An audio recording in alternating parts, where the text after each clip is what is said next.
Acara ini didukung oleh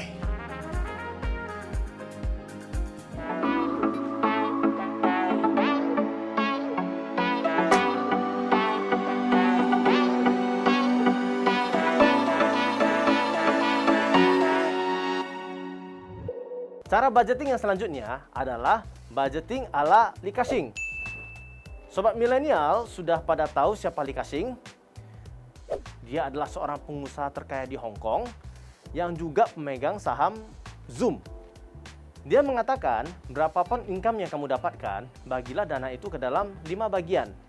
30%, 20%, 15%, 10%, dan 25%. Ini sangat cocok untuk sobat milenial yang masih muda dan enterprising.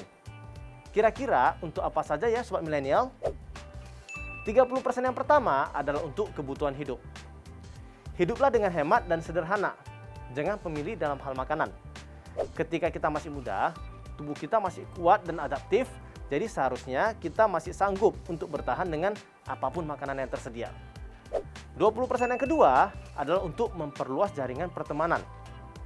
Jadi setiap bulan, ajaklah 2 orang untuk makan bersama dan traktir mereka. Tapi ingat, tentunya orang yang perlu kita traktir juga bukan orang sembarangan, yaitu orang yang kita hormati dan menjadi role model bagi kita. Orang yang lebih bijak dari kita, orang yang pernah membantu kita, orang yang memiliki cita-cita yang lebih tinggi dari kita, dan orang yang bekerja lebih keras dari kita. Lakukan ini setiap bulan, dan circle of influence kita akan bertumbuh dengan pesat. 15% dana yang ketiga ini adalah untuk belajar dan pengembangan diri. Setiap bulan, sisihkanlah sebagian dana untuk membeli buku. Untuk awalnya, lebih baik membeli buku yang sesuai dengan bidang yang kita geluti. Pelajarilah buku tersebut dengan rajin, kemudian praktekkanlah pelajaran atau strategi yang diajarkan oleh buku tersebut. Kamu juga boleh menabung untuk mengikuti kursus ataupun seminar yang berguna untuk perkembangan kamu. Karena jika kamu mengikuti seminar, selain kamu mendapatkan ilmu, kamu juga akan mendapatkan teman baru ataupun network baru yang memiliki minat yang sama. 10% dari dana selanjutnya adalah budget untuk jalan-jalan. Nah, ini nih pasti yang ditunggu banyak sobat milenial ya. Idealnya, kita melakukan traveling itu sekali setahun. Jauh dekatnya ya tentunya tergantung dengan budget kita. Tetapi ini juga adalah hal yang esensial. Dalam beberapa tahun, kamu akan sudah mengunjungi banyak tempat, mengenal banyak teman baru, dan juga mendapatkan banyak pengalaman baru yang tentunya akan membuat perspektif kita terhadap dunia juga semakin bertumbuh. Rekreasi juga adalah proses kita untuk menajamkan pensil kita setelah bekerja keras selama 1 tahun. Karena itu, namanya rekreasi yang berasal dari bahasa Inggris re and create.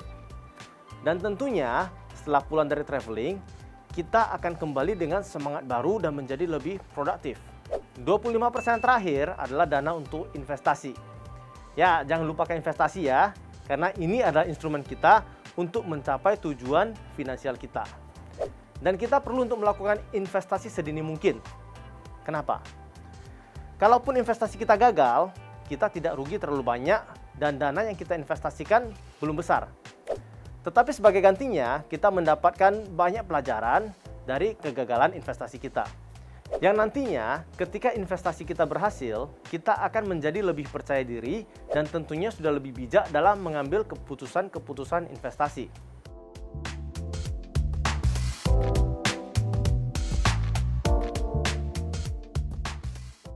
Ada banyak pilihan investasi. Salah satunya investasi di bidang properti. Kamu bisa memilih berinvestasi pada perumahan yang ditawarkan oleh perusahaan jasa properti dengan reputasi yang baik seperti Pin Development. Tentunya dalam investasi apapun, kamu juga harus sesuaikan dengan kondisi keuangan kamu ya sobat milenial.